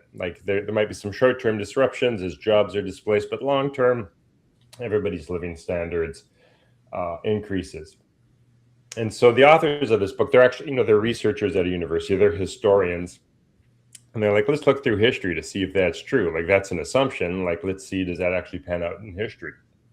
And the answer was that sometimes technology lifts all boats and it improves society. But other times, technology enriches a small elite and kind of devastates the rest of the population. And there's certain characteristics of society, of a technology, that kind of bring it down one path versus the other path, right? So the answer is like, hey, should we be scared of AI? It's like, well, if we do it wrong, yeah, and history shows that it is totally possible to do it wrong. And if we do it wrong, then yeah, like this will be bad news. But if we do it right, it could be amazing. And so the book kind of talks about what those characteristics are. Like, what are the characteristics of societies that sort of create these net benefits versus sort of elite capture? So yeah, there we go. If you do it wrong, we should be scared about it. Not a guarantee. Well, as I always say in one of my other shows, as Americans, we're good at blowing shit up. So of course we will militarize it. So yeah, I know, right? Try to militarize it. Yeah. In terms of like how do you move things down the right path? So these authors' arguments were, so some of it was the nature of the technology, but it was really like once a new innovation exists, we as a society have choices in how do we develop it and how do we build on it, right? And so what they find is, like, if you build out technology in a way that it improves, so they use some economics terms, the marginal productivity. In other words, like, if I use this, I can do a lot more work. That's super beneficial. Whereas if we develop the technology so that, like, I'm no longer needed, this does the work instead of me, then all of a sudden I'm unemployed, right? And so developing the technology in a way so that it maximizes, or it boosts human activity versus replacing it. That's the kind of thing that lifts all boats. And then it's other little things like inclusive political systems where people can vote and they can actually influence society. Labor unions where labor can actually negotiate en masse with corporations and stuff like that to try to get those benefits. Like those are some of the things that they argued about in their book. So there we go. Make of that what you will. What is the name of that book again? It's called Power and Progress. It's like Power and Progress, like 1,000 years of innovation or something like that. It's interesting. It's kind of written for normal people to be able to read. You don't have to be a historian yourself. Don't have to be scientist or anything to understand it all. Yeah. So yeah, I thought, and I thought that was a really good. Like you can see, and like, I'm not a historian, but they presented their evidence. I'm like, well, that seems compelling to me, and the stuff that they're saying makes sense. I could see how that sort of makes sense. Yeah, there you go. Where'd you come up with the name for Ashme? That's an interesting name. Yeah. Okay. So I don't know. I always have like little naming systems in my book, and so I have no idea why. So I'm always thinking, okay, like science fiction, like you need to have names that are like recognizably names, but they shouldn't be like names that are like 2026 names, right? Yeah. Like okay, that's a name, but that's not a common name, because like common names evolve over time, right? So what I did with this particular book, so there's a couple of different cultures in this book, and so the culture of the main people that are kind of like the underclass and trying to rise up, the convention that I used for them was I used ancient Sumerian names. So I got on the internet and I found a whole bunch of resources for like ancient Sumerian names. And so like, Ashme is an ancient Sumerian name. Her cousin's name is Ganzer, an ancient Sumerian name. Her grandmother, her name is Melamu, which is an ancient Sumerian name.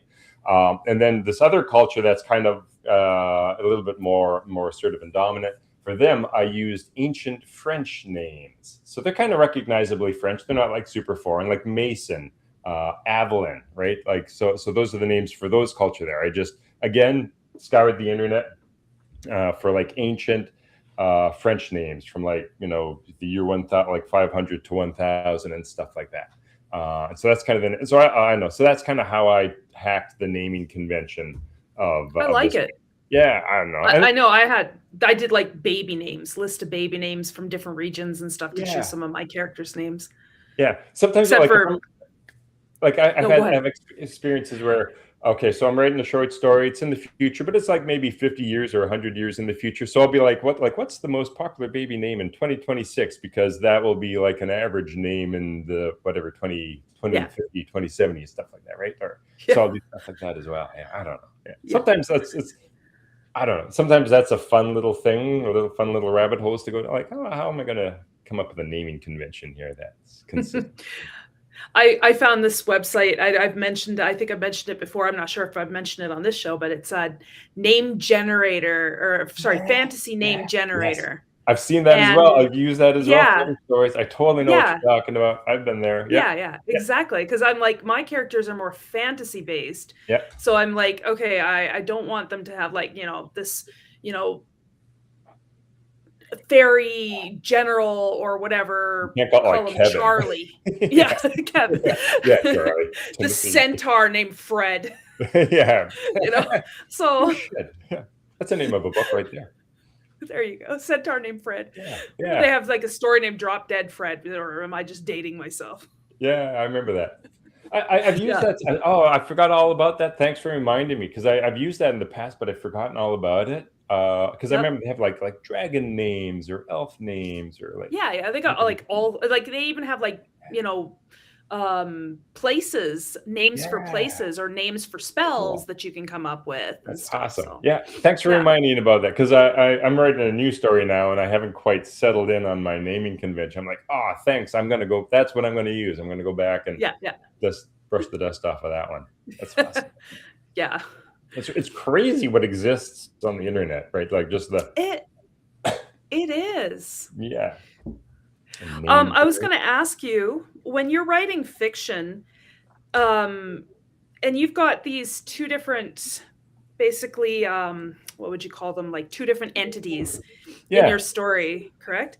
Do you feel that most conflict, real or fictional, is just a collision of good intentions or maybe one-sided views? I love it. Okay, I love that question. Fantastic question. You know, the true answer is it's complicated. All right. So something that I really tried to show, or I really tried to make kind of the theme of the book Ashme song here. Like the story is told through there's two main characters, and they're like one from each culture, right? And I think you could obviously say like one culture is doing bad things to the other culture, right? But when I portray the world through each character's eyes, like you know, they see the world through their lens, right? And like they interpret things through their lens. And even though I think, you know, I'd like readers to like, this one culture is kind of doing bad things to the other culture. I would like the readers to be able to like, but like I get it, right? Like I get it. I get why they think what they think, and I get why they're making the choices that they make, right? Yeah. What they see.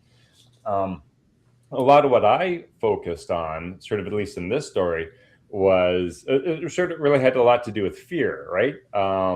You know, in the one culture that was kind of doing bad things to the other one, like in their history, they've been victims in their history as well.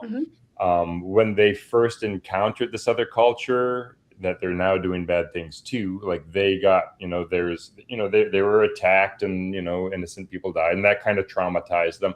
So it's kind of a trauma response of this culture, right? So the one culture is doing bad things to this other culture, kind of almost out of a trauma response, and just it's like fear, and you know, they tell themselves these stories, and they kind of put the blinders on, like they don't really see what they're doing, right? Yeah, And I think a lot of the conflict between cultures kind of comes down to that, right? Like if you actually talk to people and get to know people, like, you know, like most people are decent, like they're just trying to get through their day, right?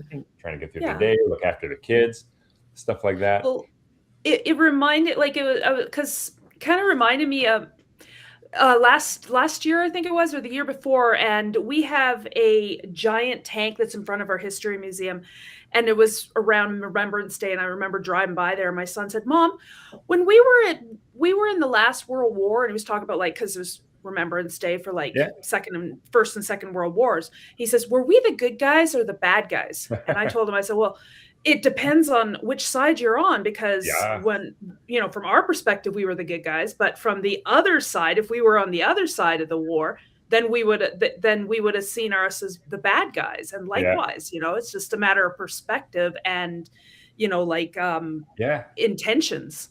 Yeah, perspective, intentions, what you see. As when I was writing this book, one of the things that I research a lot, and I look sort of for a bunch of different sources to just inform my perspective on things.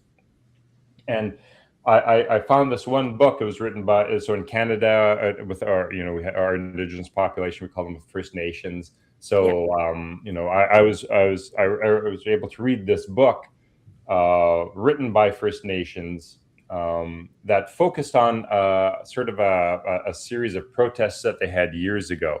And I remember, so it was called the Idle No More protests. I don't know if you remember that, Jen, from like a long time ago. Sounds familiar. Sounds familiar, right? And I remember when those protests were going on. So these are First Nations people sort of protesting the government. I remember when those protests were going on. Like, I knew that they were happening. I have no idea what it was. Like, what's this about? Like, what does that mean? Idle No More, and what are they protesting? I had no idea. And so I read the book, and all of a sudden I was like, holy crap, I had no idea all this stuff was happening. And I probably learned more about sort of the relationship between Canada and our First Nations people reading that book than I had throughout my entire education. Like, by the time I read the book, I was like a middle-aged guy. I'm well educated. I'm ridiculously educated. I've been in school a long time. But yeah, like all that stuff just was not talked about. You're not exposed to it. And I think that's another way that societies allow themselves to commit bad things, is they just, you know, it's things are silenced, right? Like you don't know that this is like there's all this stuff happening. I had no clue because it wasn't in the news, wasn't taught in school. So how the hell would I know? But it's happening. And because I don't know, I don't make a big fuss about it, and, you know, I can be easily led and, you know, do my 9 to 5. So we kind of go through life with like little blinders on. If it doesn't impact us, we don't tend to notice it too much. Yeah, it's not impacting me. It's not in my periphery. And so I think that's another way that, that's I think a very common way that, again, societies kind of allow themselves to do things that, if anybody knew about it, it'd be like, really? Are we doing, like, is that consistent with our values? Right? Yeah. Like, you'd ask that question. But because it's not in the news, not educated, it's not impacting our lives, so we don't know about it. We just don't even, it's not even on our consciousness to think about it. It's not even a thing for us to know that we should be thinking about it, right? So, and then the horrors just persist. Yeah. Did you so you said you started writing this in 2015. Yeah. Are you seeing things that you wrote about then coming true somewhat? Yeah. Like and is it a little scary? You know, yes-ish. Yes. So here's the thing, like all the things that I was writing about, like, so I started writing in 2015, and I, you know, do a lot of research about what's going on in the world to help. So when I'm world building, like, you know, in sci-fi, you have to build the world. But to build a realistic world, I at least kind of draw off of human history, like, you know, and just, you know, like what do people do? How do things interact? And I kind of use that as inspiration. Like, so I don't, it's like obviously not copy paste because it's science fiction, but it inspires me when I'm world building. And so I do all this research, and okay, I'm trying to, so all the things so yeah, your question. I'm seeing all of these things happen today that are in the book, to the point where I was like, oh man, like if people read my book now, they're going to think I'm totally Yeah. like radicalized by what's in the news. I'm like sure, maybe I am or I'm not, but that's like, I wrote this book in 2015, like 10 years ago, before any of this stuff was happening. But here's the thing. A lot of this stuff was happening 10 to 15 years ago, but it wasn't it wasn't in our face. It wasn't in the news. It was happening, but you'd have to like go to a book. You'd have to like hunt for a book to read about and like learn what's happening in this other country. Whereas it's, I think, sort of escalated to the point today where it's all in our faces now. So whereas like 2015, all this stuff was happening, but you wouldn't necessarily know unless you actually hunted to learn about it. Well, I know, like, because there's cyclical things that happen, and I mean, you could go back and read a book about a pandemic, and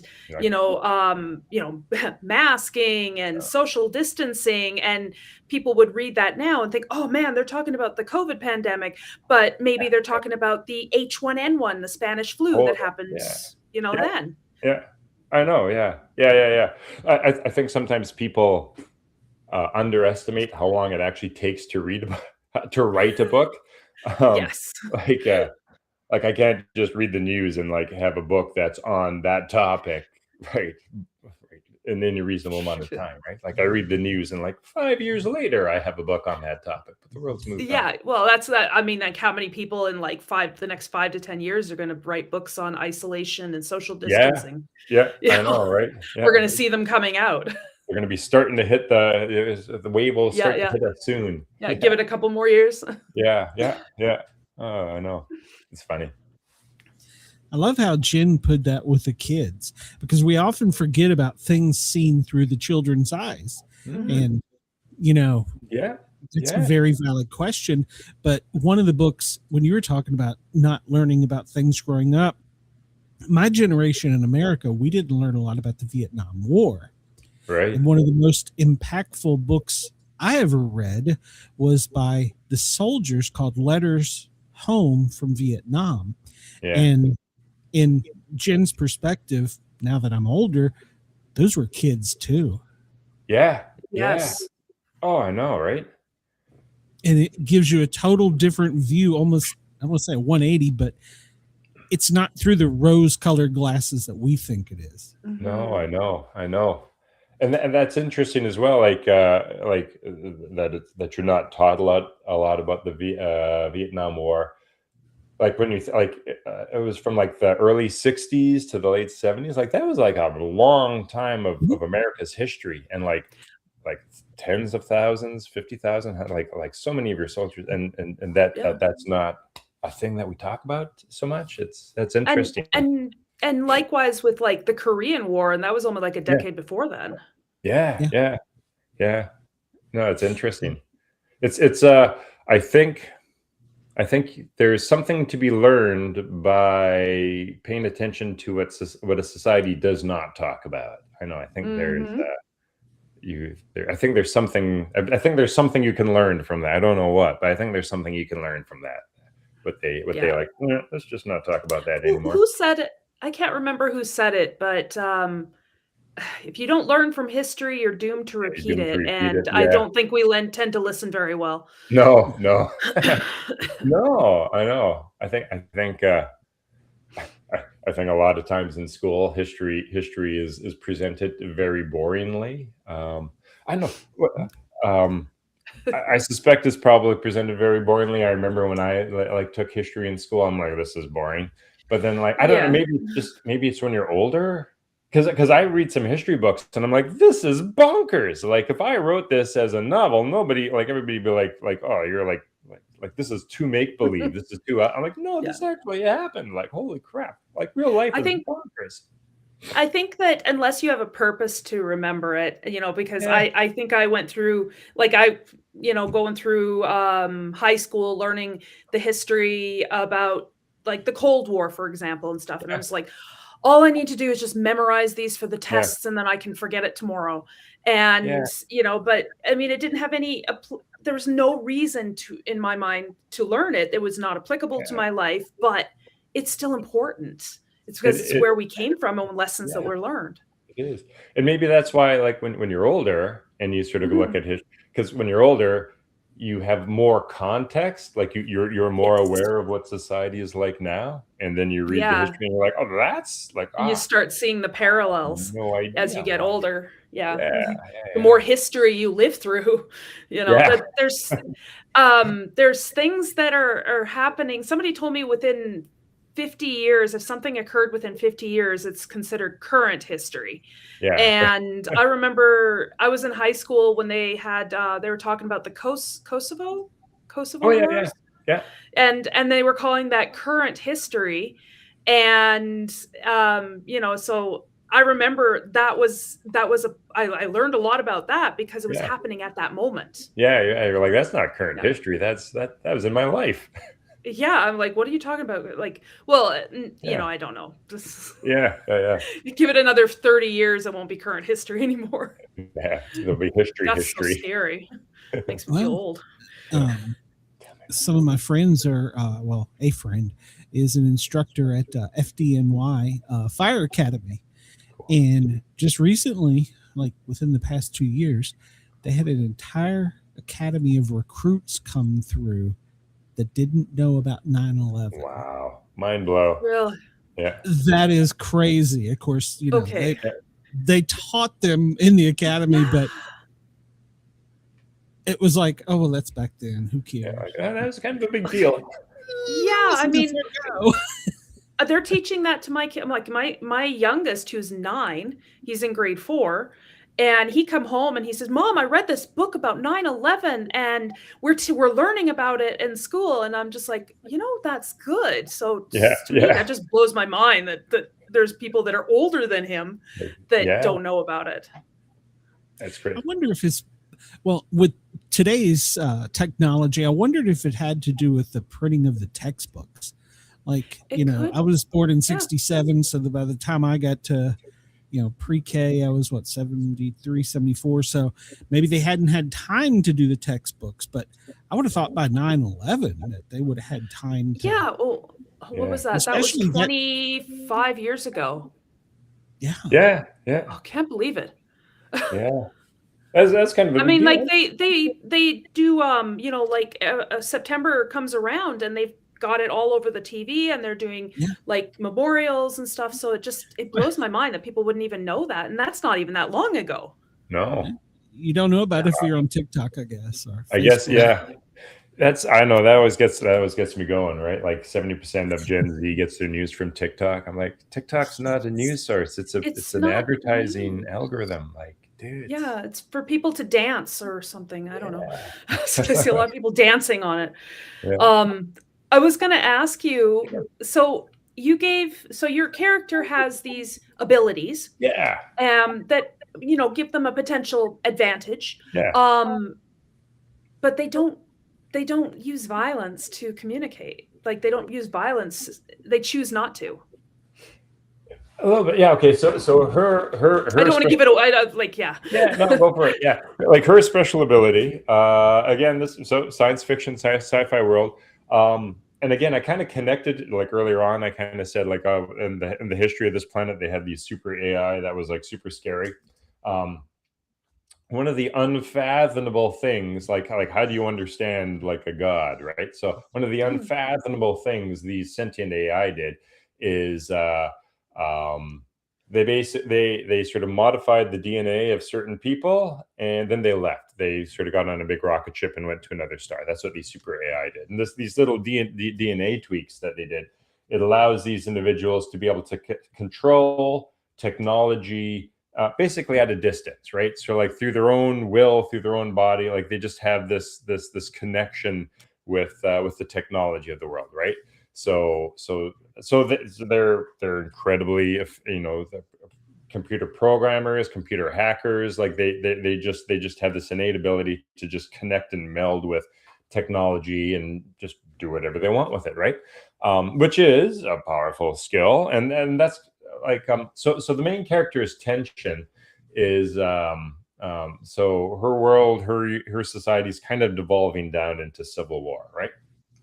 Mhm. And she's sort of torn between like should she, you know, stand up and fight for her society, or, you know, like she has a brother, she has a twin brother who has special needs, and she's kind of his main caretaker, right? So like she's torn, like she wants to, like she has this special ability, she wants to fight for her people, like her people have suffered, she wants to fight for her people so her people can be free. But she also has this young brother who she needs to kind of take care of, and she's like, should I, you know, sort of just pawn him off on somebody and become this, you know, freedom fighter, or should I like forego becoming a freedom fighter and just take my brother and get out of the country, right, and like become a refugee someplace, take him to safety? So I wanted to explore that tension, right? And say to kind of create that tension, like she has this special gift, so she's not just like some rando on the street, like she could actually be a meaningful like force for her side in this particular conflict. But she's got this brother, and so yeah, you're asking like so that's kind of the tension throughout is what should she do, or that's like she wants to do one thing, but she kind of feels obliged to do this other thing, and it's like, how does she wrestle with that? Like it sort of explores, what does it actually mean to be a hero? If you want to know, so the actual impetus for the story, 2015, it was the Syrian refugee crisis, and at that time, Syrians, the Syria has devolved into civil war, and Syrians are like 6 million of the Syrians are like flooding into other countries as refugees. And on the news of certain political persuasions, they'd like show these refugees, and they show all these young men in these lines of refugees, and the political commentators would be, why are these young men coming to our country as refugees? They should be staying home and fighting for their country, right? And on the one hand, like, yeah, you need somebody to stand up and fight for what's right. But on the other hand, like, if your society is falling down in a civil war, like, is it any less heroic to like get your family and just get the hell out of there? Like what's like is one more heroic than the other? Like, I don't think it's an easy choice. And so that was the like, that's a story, I'm gonna tell that story. And that's kind of the birth of Ashme's song, is that tension. So is that like the theme of your story, is like family and choices? Yeah. It's really, it sort of explores. So that'd probably be the main theme, like family and choices, like choosing between your values, right? And I try to set it up so that it is compelling, like you do need people to stand up and fight for what's right, but you also need people to take their family and get the hell out of there. And I really wanted to explore that. I'd say that's probably the main. There's a couple other themes that you can kind of knock around in there as well, but that was really the main tension that sort of drove the main character's arc. I like it. Yeah. And because I seem to recall hearing before that you had said, so there was something about the title, it meant something, as Ashme's song. Yeah. Okay, that's a cool question as well. Yeah. So Ashme's song, like on the one hand, you're on a roll. Yeah, you're on a roll. Yeah, on the one hand, like Ashme's song just sounds like it sounds like a book title. It sounds like a thing you'd name your book. But as it goes on, so her brother has special needs, and one of the characteristics of this particular syndrome that this guy has is that he does have sort of mental deficits. He has some physical deficits as well. But one of the quirks of this syndrome is that people who have this particular syndrome kind of become like musical geniuses. Like they're just drawn to music. They have like, perfect pitch with their singing. They can just like they're physically, they have a tough time like with manual dexterity doing stuff, but all of a sudden you give them a guitar and they can figure out how to play, and they can play the piano. So they're kind of like these really musical people, right? And so as the story progresses, right? So Ashme's song, that sounds like the title of a book. As you get to know the characters, as you get to know this one character, like music is the central element of this one character's sort of joy and existence, right? And Ashme is this guy's sister. And so it's kind of like Ashme's song is sort of plays on that connection, right?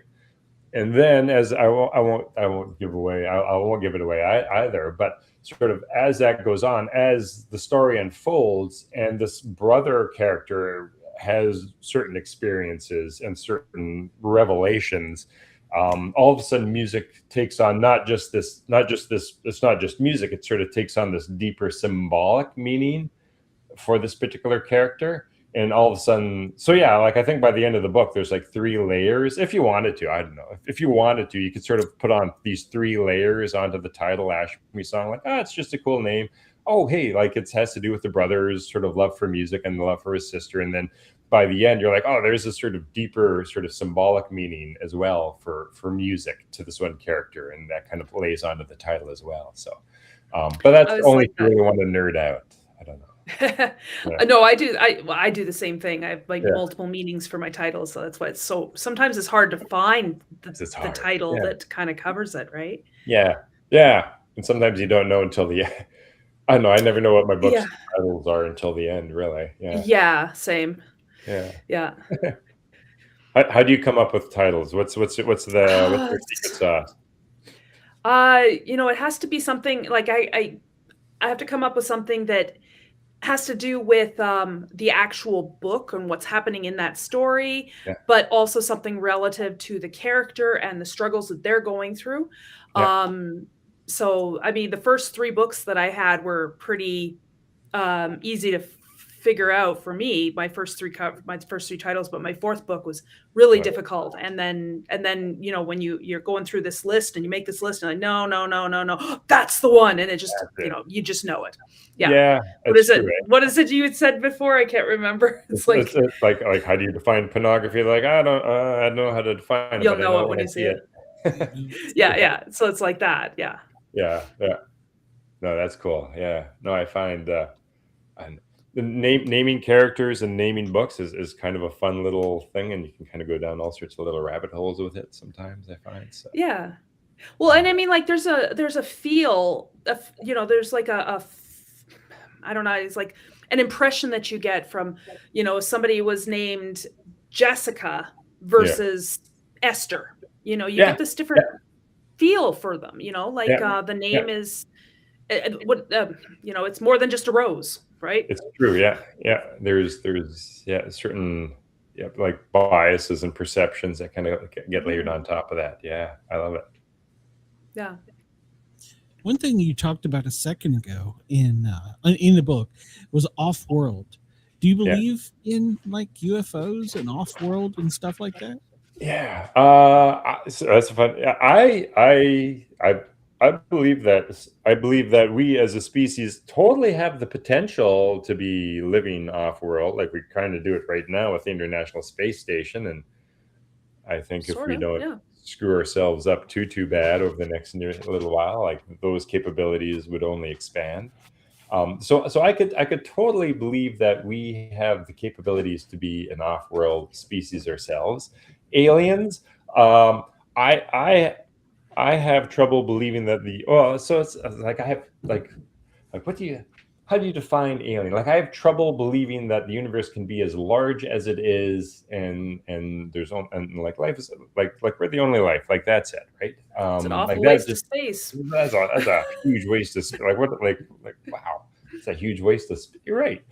It almost makes me think that we would be like a mistake if if there's like nothing over everywhere, and then all of a sudden like whoop, that'd give us all a complex. So yeah, totally. That's not supposed to happen. So yeah, I would have trouble believing that a universe this big, like there isn't life anywhere else. Now, usually when we think about like aliens and UFOs, it would be like intelligent life that can actually travel around, and I could make an argument that I could convince myself that although life might be common, like intelligent life intelligent enough to be able to like actually become off-world themselves might be super rare.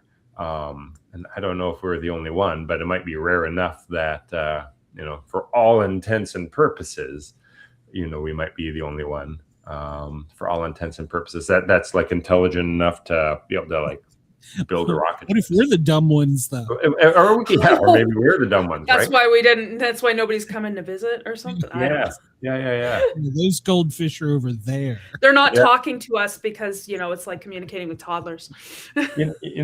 Sometimes, like, when I think about it, like, all right, so they've taught gorillas sign language, right? And so we can actually have conversations with gorillas. But it's sort of like an interesting bit of trivia that I always find really neat is that even though we've taught gorilla sign language and we've had conversations with them for like years and years and years and years, like a gorilla has never asked a human being a question, right? Like, it's just like like, in order to ask somebody a question, you need to think like, this person is different than I am and they know something different than what I know. And gorillas don't seem to have that wired in. And it just seems like wouldn't you like you're in this jungle and now you're in this like cage, like wouldn't you be curious, like, hey, how did you make this cage, what's this invisible, it's like, why am I here, I here, right? Like, it seems like there'd be questions, right? And one is like, they let's say like their brain, like they don't even know to ask, like their brain just isn't even structured to conceive of that a question is something that you could even do. But then I also probably think like they probably don't even recognize that the road that we've created is not a part of the world, all right? Like, they just exist in this world and there's trees and there's other apes and blah, blah, blah. And there's this road, and they probably just like, they don't necessarily think that like, oh, a human being made that out of nothing, right? And which makes me, you think like, okay, like if apes are that close to us and they have those limitations that we can clearly see, like, again, like, it doesn't take much to sort of extrapolate. What if something was like 2% different than us, higher than us, and like we wouldn't even be able to like an ape can't even conceive that a question is something that you could do. What are we unable to conceive is a thing that we could do because of whatever limitations we have. And an ape just thinks like the world and the window, that's this invisible force field, is just this natural part of the world. Like what do we think is part of the natural world that possibly isn't, right? So yeah, like, to your point, Glenn, like we could be surrounded by aliens and we just don't even have the brain structure to be able to recognize it or to think to ask. Asking questions isn't the right phrase, but to do whatever the thing is that we can't even conceive. Maybe so okay, I'm going somewhere with this, but I'll go over it. My kids being on the spectrum, one of the things that they didn't do is they didn't go through that milestone stage where they're like, why, how, when, asking a million questions. Yeah. Instead, I got hypothetical scenarios. Okay. Like my son, who was 4 years old, he never asked me questions. My oldest, when he was 4, he never asked questions. And so he'd be sitting there in the car one time and I'm driving home and then he says, whales live in the water, in the oceans, but they breathe air. Maybe there's caves down there with air in them. So maybe they're not asking questions because they're just really deep thinkers and they've already figured it out. Yeah. Oh, maybe. Yeah. They're like, you have nothing to offer me. Yeah. I don't need to ask you because I already know. Yeah. I'm not going to ask you any question. And we're the ones that we're like, we don't know. We need to ask. Yeah. Because you think about it, like, we don't ask 3-year-olds anything, right? Because we're like, you got nothing to offer me, kid. Whereas like maybe that's what gorillas are for us. I love it. I love it. Yeah. I think that also too, we also are looking at the gorilla situation, for example, from a human perspective. And yes, they're they're not that far, but just because humans ask questions doesn't mean that gorillas learn that way. Yeah. Too. Yeah, exactly. Exactly. Yeah. It's very human centric. We do tend to look at things from our own perspectives and stuff. I did have a question though about like related to your kind of your ideology with your story there. At what point because they alter this DNA and stuff for protection, but at what point does protection cross over into oppression? I know. Yeah, I know. You knew I was going to ask that, didn't you? Yeah, that's and again, I wouldn't say like that's the main theme, but it's certainly something that I kind of explore with that. With the main society is very much they feel they're acting out of self-defense, right? But like honest, like, but they're like, so it's like an MMA fighter acting out of self-defense with like a 6-year-old kid, like that's overkill, like right, like you're like all right, that's overkill, right? But that's a fantastic question that I kind of explore. Yes! Or I think Three it's for worth three. exploring.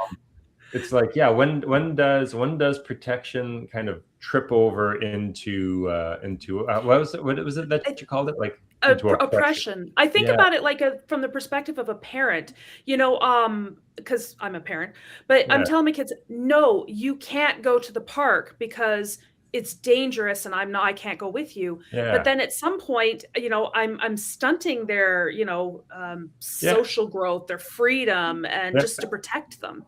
At what point is there is there a point? I you know what, I think there is a point. There is a point where you and it's like, it's not obvious, it's not people suddenly go bad, but it's like they overdo it, right? They kind of let the fear take it's again over. Intentions, right? Yeah, Comes back it's to like intentions. it's intention, like the fear takes over, right? The fear takes over, and when you're scared, you're not making reasonable, rational decisions and stuff like that, right? And if you let the fear like at some point, like fear is a very rational response. At some point, though, it's like you got to sort of like, let's stop for a minute and like wow, do I still need to be afraid, or have I it's like when you're punching somebody when they're down, right? And you're like, okay, dude, you've won. Like dude, it's okay. You've Make won. sure they don't fight again. That's why you're doing it again. You're setting that. Yeah. But that's I think it can totally trip over into oppression, and I think that is part of what makes a lot of problems so perniciously difficult, because a lot of times people are acting out of like very reasonable fears, but at some point you're like, I protected myself. Like at some point, objectively, you've protected yourself, and now you're going too far. But when you're in the moment, you don't know that. Like objectively, that might be true, but like your subjective experience. But even if you take the emotion aspect out of it, logically, and you just use straight up logic and stuff, there's still like, again, when does that protection? Because yes, it could be dangerous. My kids could get hit by a car. There's all these potentials, and statistically, I'm just using that as an example. I do let my kids go to the park. But those are all like the most, I think the most pernicious problems.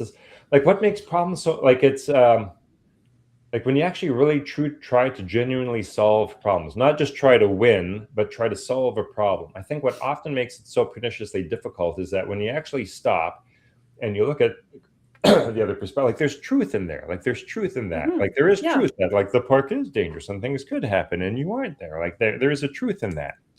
Yeah. So you can't just say like, oh, that's poppycock, like, grow up. Like there's truth in that, and it's not black and white, right? You're like, oh, okay, how do we balance this? Yeah, exactly. Yeah. Cool. I don't. I know there's no answer to it, right? No, there isn't. There's no answer to that. One thing we always try and ask our guests is, do you believe in the paranormal? Ever seen Bigfoot, stuff like that? I totally believe that there's more in the universe than we understand or know about. I'm totally with that. Whether that's the classical, that's a very safe answer. That's a very safe answer. I'm like whether that's the classic like ghost down the hall and stuff like that. I don't know. I don't know. But I totally, there's like, we don't know what's going on. It's an illusion that we know what's going on. So I could totally see that there is stuff going on that like, I don't know what the answer. Our normal rules don't explain that. How's that? Our normal rules don't explain that. Yeah. There's no explanation for that. I'm just going to put it away until there is. Yeah. I mean, a lot of people do that, Yeah. Absolutely. They are like you were talking about a minute ago.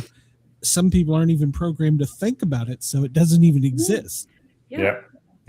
So, yeah. Catch up the comments here real quick. Chris says the majority of our planet thought back in the day having transportation, like on the Jetson, was our goal for technological advancement. I can't see those experts developing the internet. No. And then he said it all has to be alien technology. So, Yeah.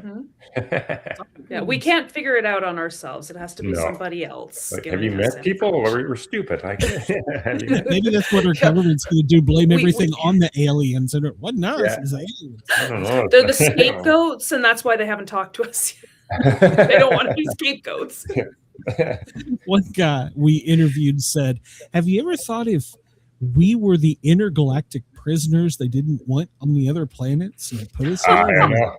Yeah. That's a scary thought. Yeah. That's like that takes the panspirit, what is it called? Panspermia.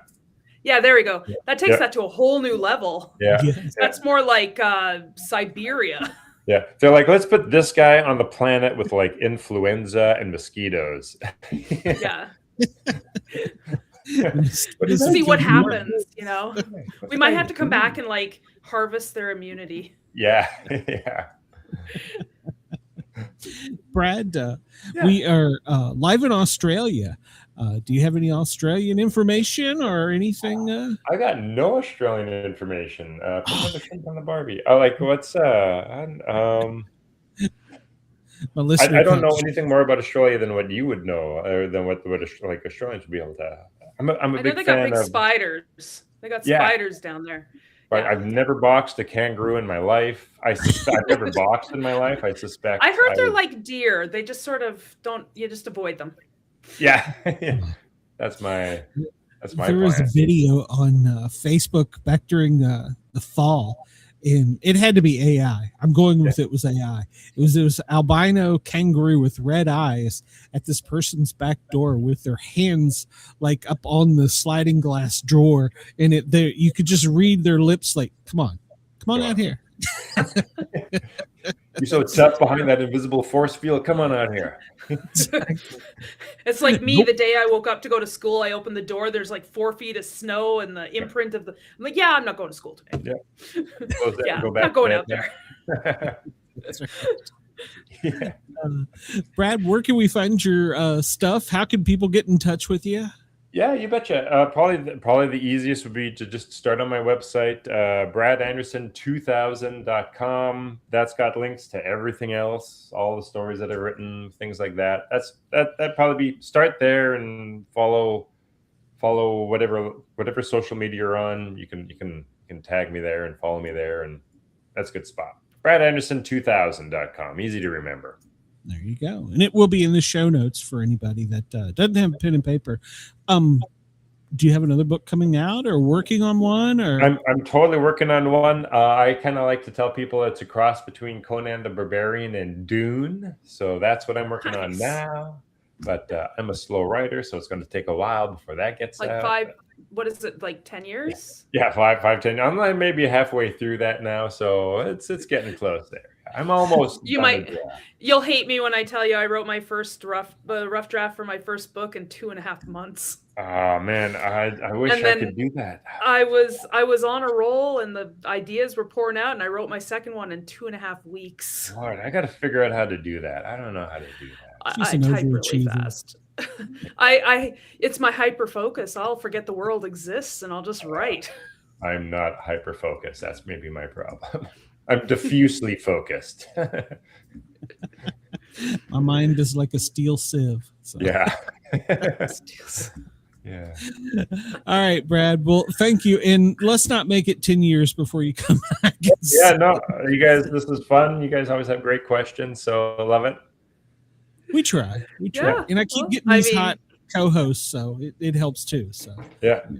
It's not hopefully the snow will thaw soon. Yeah, well, we don't have any right now. I mean, well, there's probably some patches and like shady spots and stuff, but fingers crossed it's doesn't hit anywhere else. Winter be over. Let's do Too hot for yes. ice cream. It's just gonna skip spring and go straight to summer. Yeah, amen to that. Too hot for ice cream in the South. Good Lord. All right. And Chris says, Jen's great questions. stat tonight was probably even better than her coyote snowball strike. Well, considering I didn't hit them with the snowballs, that's pretty good. I was not trying to. I was just trying to scare. I was talking about before because we have coyotes out here, and they come into the city, and there's not enough rabbits to feed them or something. But when I was walking home, and it was dark, and it was like kind of wintry, and they were following me home, and I was throwing snowballs at them to try to get them away because they weren't scared of me at all. No, they coyotes do not scare. Yeah. No. Yeah. PETA, do not at me, please. Yeah. Brad, have a great night. Thanks for coming on. We really appreciate it.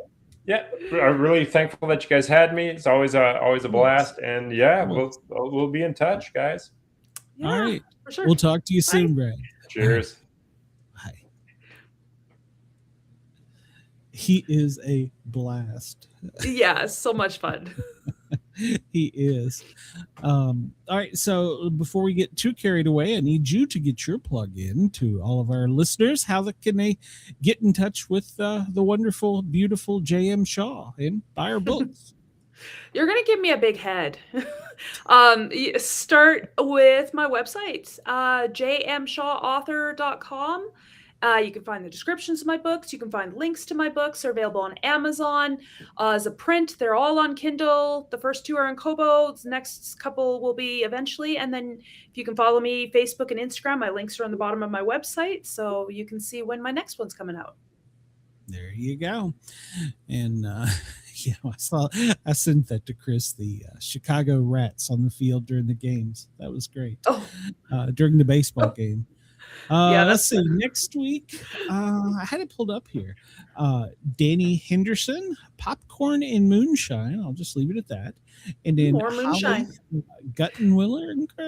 I'm probably pronouncing that wrong. Yeah. But she's going to be on talking about she writes at the. This is the one you were thinking about last week. Yes.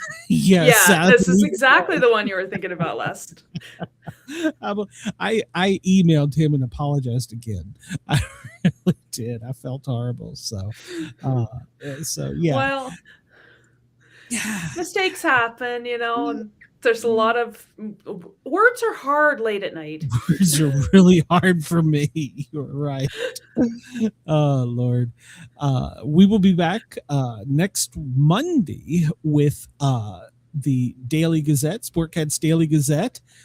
Tomorrow you can find me on the Thin Line Rock Station, www.thethinlinerockstation.com from noon until 2. Playing some rock and roll music. I'll dedicate something to Jen over there.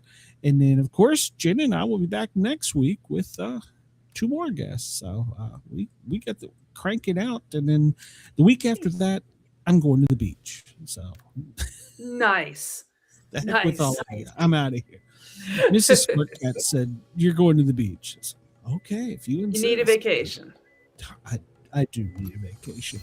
I want to thank our chat. Chris, KG, you're always great. There was a couple other in there. They didn't really say much, but don't be shy. Come in here. She's hot, but she doesn't bite. Hard. We always, she'll just shoot you with her airsoft. We always welcome or run over you with her, what is it? Prius. Hey, don't knock it until you drive it. I fill up with gas once a month. Everybody have a great night. Night. Go.